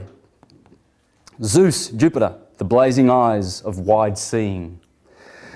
The keen sword of Aries, Mars. The shining face of Ilios, the sun. The chiton and girdle of Aphrodite, Venus. The swift feet of Hermes, Mercury, Hermes. Hermes is Hermes. The wave murmuring voice of Selene, Magdalene, Mary Magdalene. Anything with a Helen is the moon in all the mythologies. So Selene is the moon, the Alpha and the Omega, the 7 vowels. A, E, I, O, U and O. Now, here's an interesting fact that's going to blow your mind. I was getting to that, and boy, I sure did deviate, didn't I? Remember Nisan 14 over here? All right. Nisan 17 is 3 days after Nisan 14, which is basically the crossing at the equator, the holy day, the equinox, the one and only holy day, the beginning of the sine wave, the beginning of everything. There, right there. Nisan 17 happens right here, okay? Guess what has happened on that day. Noah lands on Mount Ararat on Nisan 17. His boat that he made, Nisan 17, bang, crashes on Mount Ararat. Jesus ascends to heaven on Nisan 17, and the Israelites come out of the Red Sea on Nisan 17. Check it out. Check it out, because that is busted. That one, you want to learn that one, you might want to read this book. This guy's great. He's got 6 books on Amazon. They're all about $5 each. And he's got the best astrotheology. His name is Malik H. Jabbar. So yeah, he's probably Egyptian. The Egyptians know their stuff, man. They know the astrotheology. Check out some of the great, like Ahmed Osman. Check out his works. How he explains how when you're reading the Bible about Moses and Jesus and all these characters, go to the 18th dynasty of Egypt and you'll find all the characters there. Because what the ruling current empire does is it grabs the mythologies from the skies and brings them down to earth and applies it to the ruling dude. Like Julius Caesar is Jesus Christ. Rome borrowed the Jesus story and made it historical to suit Rome, to gather taxes. How do I know this? Well, let's see what the Oracle of Delphi has to say. Plutarch, one of the most prolific writers of the 1st century. He wrote 84 books, right? I'm going to read from there and show how he had to debunk a guy called Ephemeris for doing this, for going around making mythologies and placing them on the earth so that the silly Greeks believed that Hercules was a man. And the silly Egyptians started to believe that Osiris was actually a man, and Plutarch ridicules him. He says, well, there's a tomb for Osiris in Memphis, there's one in Thebes, there's one in they're all over the place because they think that he walked the earth. Osiris didn't walk the earth. When Osiris gets cut up into 14 different, his body gets cut up into 14 different pieces, right? Well, there are 14 lunar mansions above the equator, and there are 14 lunar mansions below the equator. So the moon is Isis here, but she is her sister, her dark sister, Nephthys, over here. And so she has to collect the 14 pieces, the 14 houses below, when Osiris, because Osiris dies here, the sun is Horus over here at the horizon, Ra at the radiant, royal, regal position at 12 o'clock midday, summer, Set when it sets, or you can call him Atum, which is autumn, the fall, autumn, Set, sun sets, Atum, autumn, and then he's called Osiris in the tomb, and he's black. Of course, because Saturn is black. Saturn rules here, down in winter. Osiris rules, that's the tomb. And in the Bible, when Jesus resurrects Lazarus, well, that would be Lasirus, because it's an Aramaic version of the Egyptian story of Osiris, where the sun says, Osiris, come out of the tomb, and he is born as his son, Horus, the son of Osiris, on the horizon every day. That's the tomb, the Red Sea, Hades, Tartarus. It's all there. I'll just read from Plutarch in a minute.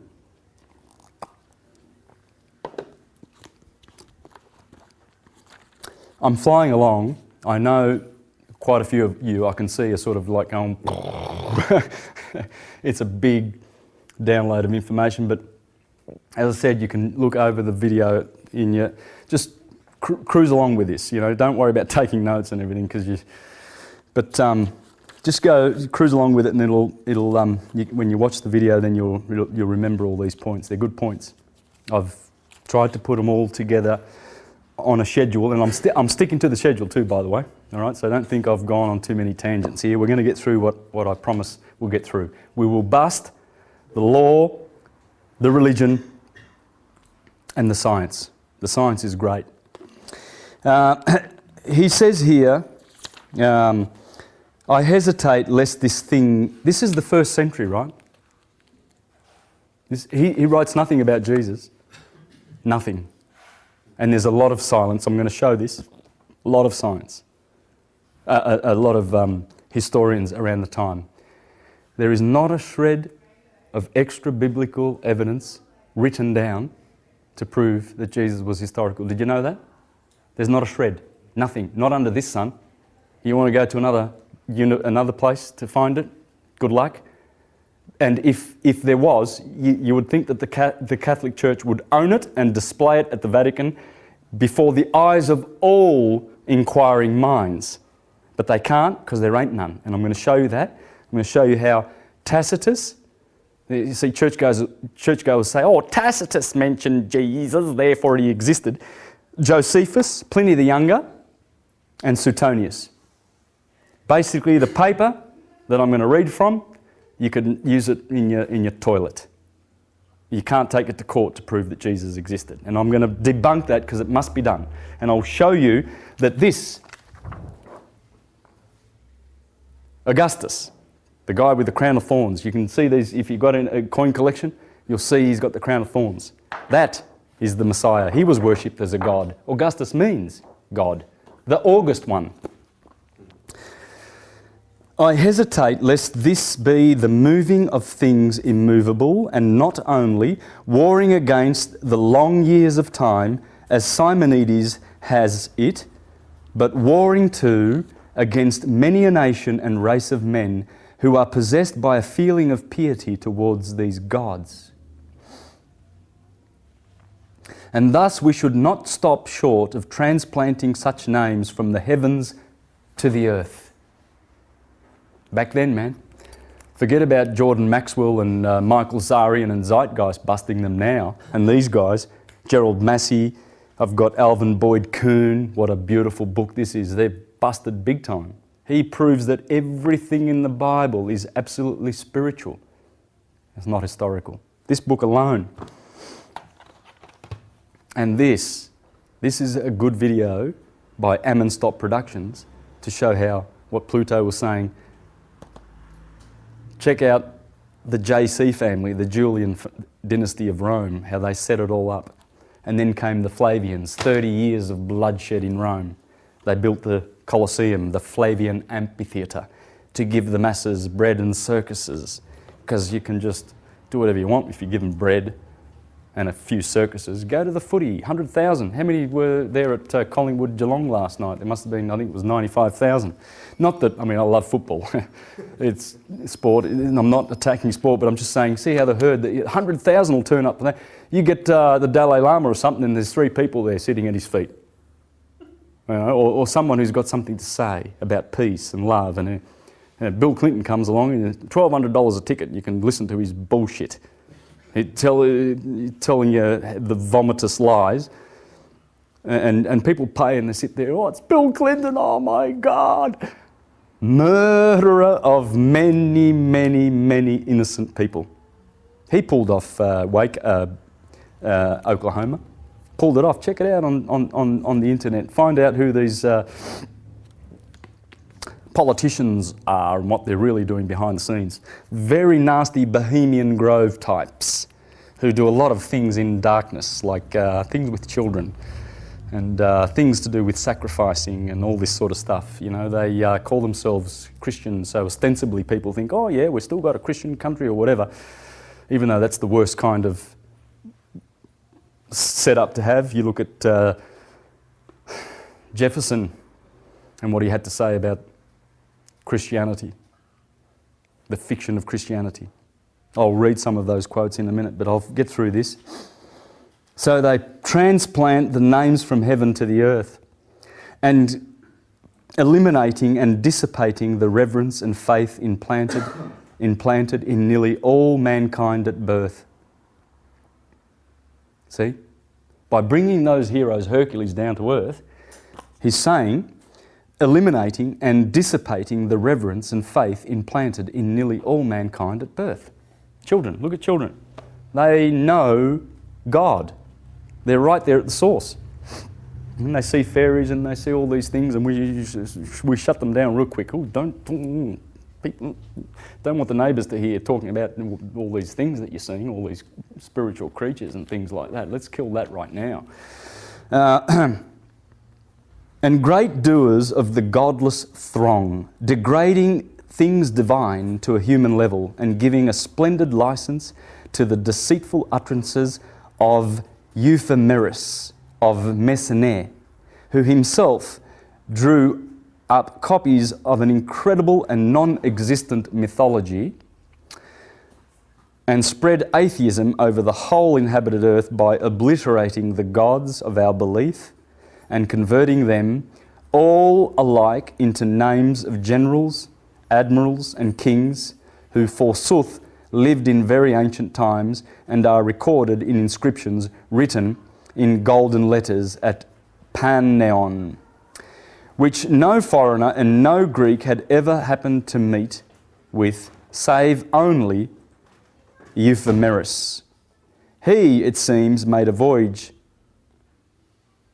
to Panachians and Triphilians, who never existed nowhere on earth and do not exist. You understand the point, don't you? He was saying that this buffoon was telling people that the mythologies happened on the earth and converting people into what he calls atheism and pulling them away from the reverence of the gods. Because when we know these planets and what they're doing for us and how crucial they are to our existence and shaping our bodies and our destinies and our health, you know, when you understand the science of astrology and you know where the planets are positioned in your birth chart, you'll know if there's any oppositions or squares or trines or sextiles or malefics or benefics, and you'll know what's going on in your body. If there is, for instance, a planet in Pisces and another one directly opposite in Virgo, that's an opposition. That's 180 degrees. So check out your stomach, man. You've got problems with your stomach because that's an opposition. If you have a trine, say from an earth sign to another earth sign, there's a planet here and there's a planet here, that trine, 120 degrees, that will bless your stomach and you'll have a good strong stomach.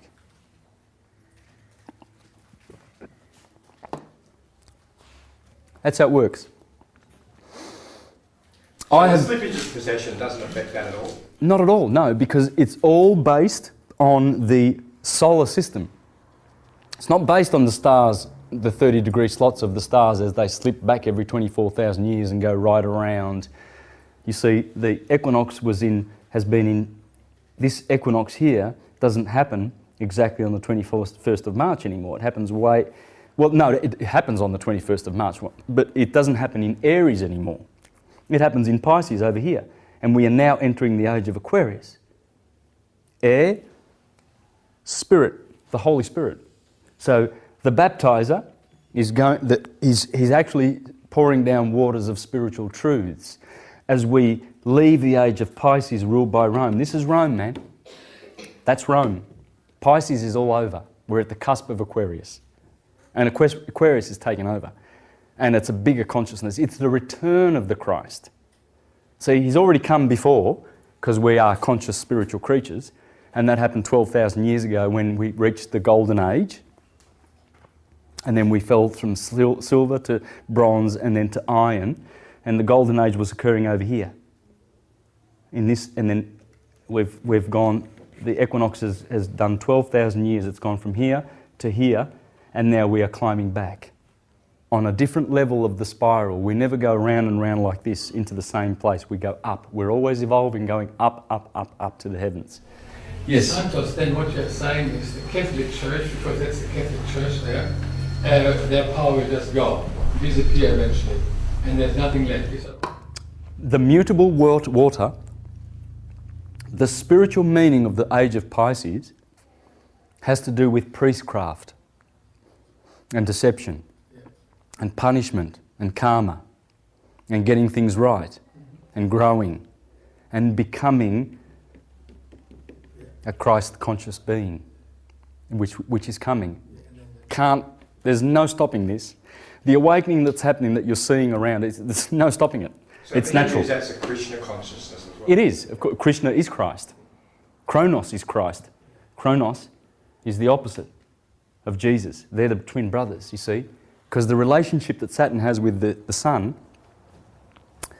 29 days it takes to go around the orbit, in its orbit. The moon takes 29 and a half years it takes for Saturn to do one orbit. Right? That's a Saturnian year. So you round it off to 30. That's why a man reaches maturity at 30. Jesus gets baptized at 30. He's in the temple at 12 because that's Jupiter. Jupiter takes 12 years to do an orbit. See, the religion is Jupiterian and it's Saturnian, Christianity is. That's why you always see 12 and 30, Saturn and Jupiter. But Saturn, 29 and a half years with its relationship to the sun, the moon has 29 and a half days in its relationship to the earth. And the moon is the womb of the earth. Of course, we remember that the moon is where the souls come down. It's the ovaries of the solar system. It's the womb. And it has that 29 and a half day contact with the earth, and it's a very powerful magnetic contact. And Saturn's doing that to the sun. That's why they're brothers, opposed to each other. You see, when you look at astrology, you see Jesus and Mary Magdalene are here in Cancer and Leo. So there's the sun and Mary, Magdalene, Jesus, JES is the sun, right? Opposite both of them, opposite the moon will be in Cancer is always Saturn, and opposing the sun is always Saturn. Saturn has taken his positions sternly against the sun and the moon. He is the great opposer. You see, he always has bad aspects in astrology to the sun. Mercury never has any bad aspects because Mercury can never be more than 28 degrees away from the sun in any birth chart. Just grab anyone's birth chart and you'll see there's the sun and Mercury is always next to it, and Venus, because their orbits are always around the sun. So they're always giving good aspects to the sun. But this guy, he's the great opposer. And then if you look at Jupiter, so Saturn, Jupiter, Mars, Venus, Mercury. Mercury is always next to the sun. See? Gemini and Virgo.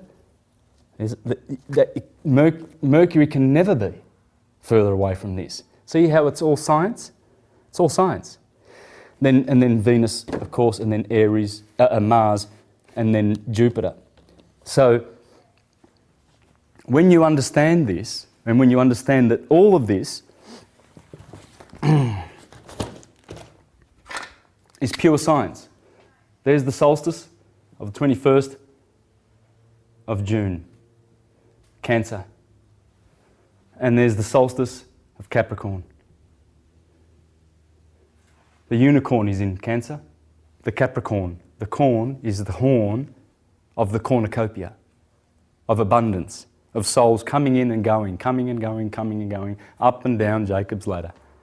The seven-rung ladder of Jacob. As Plato said, we come from the Milky Way, and these guys are quoting Plato, Macrobius, basically, because Scipio's dream comes from Cicero.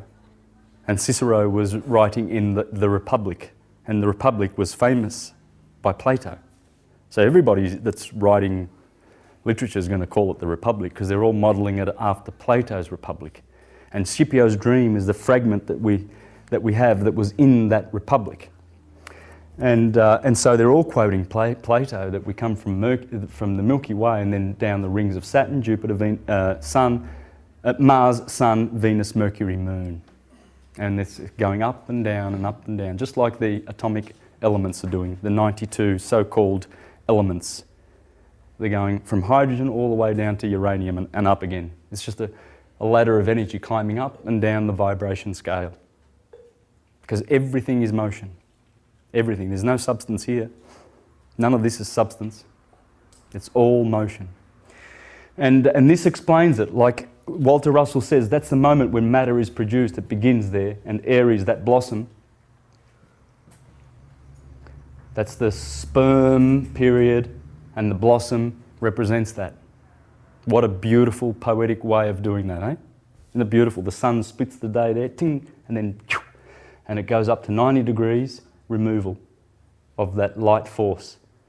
And the feminine power is over here. See, these are masculine, the equinoxes. The solstices are feminine. Radiation, gravity. That's how he explains it. Simple. Everything in the universe is just electromagnetic spirals. Everything. Atoms do it, suns do it, Everything is doing it. Every atom in your body is doing it. It's just spiraling around and going electric, magnetic. Well, it's the other way around, actually. Electric goes like this in the cone, it gravitates and it contracts. Electricity contracts and then magnetism radiates. And that's it. You don't need any other explanations. There's nothing else to explain. That's how it works. And this explains it. This sine wave explains it. Aries, Taurus, Gemini, Cancer, Leo, Virgo. Now, I'm not going to go right into this because I've covered it at length. Please check out Mr. Astrotheology website and you'll have a ball with the information. You'll work all this stuff out. And then the Red Sea. So you've got Libra, Scorpio, Sag, Cap, Aquarius and Pisces. These are the red months, the dreaded red winter months. Now, when you bring this around, you can bring it around in itself like that, right? Here is Sagittarius and here is Scorpio. See, as the sun climbs up and conquers, comes into Jerusalem, that's Jerusalem. And it must be betrayed, as Jesus is betrayed.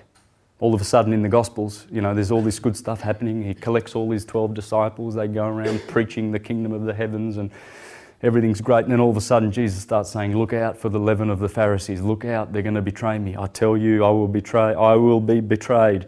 And he says to Peter, before the cock crows 3 times, you will betray me. There's all this betrayal all of a sudden. That's the betrayal. Down, waning sun dies. And Scorpio is Judas Iscariot, the backbiter. Scorpions bite with their back, and they leave, when they bite, they leave a kiss mark that resembles the kiss of a human being, you see, the lips. So Judas, in the Garden of Gethsemane, Sagittarius, yeah, the kiss of death, betrays the sun, because the sun is being betrayed here at sunset or winter, and it goes down to die. And guess who's there?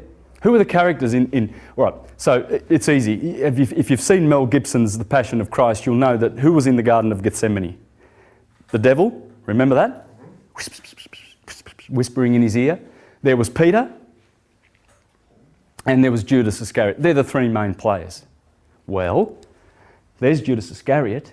Sagittarius is ruled by Jupiter, and the devil is, wouldn't Draco be one of the extra zodiacal signs of the sign of Sagittarius? Yeah, that's where the dragon is. The devil is there. And the devil hands over the sun to Saturn, Aquarius and Capricorn. Saturn takes over. In this quadrant, there's no fire. See, there's fire here in Aries, cardinal fire, fire fixed over here, and Sagittarius is the last of the fire. This man, Mr. Cold, kills the sun at winter. That's winter. It's all science. All of it.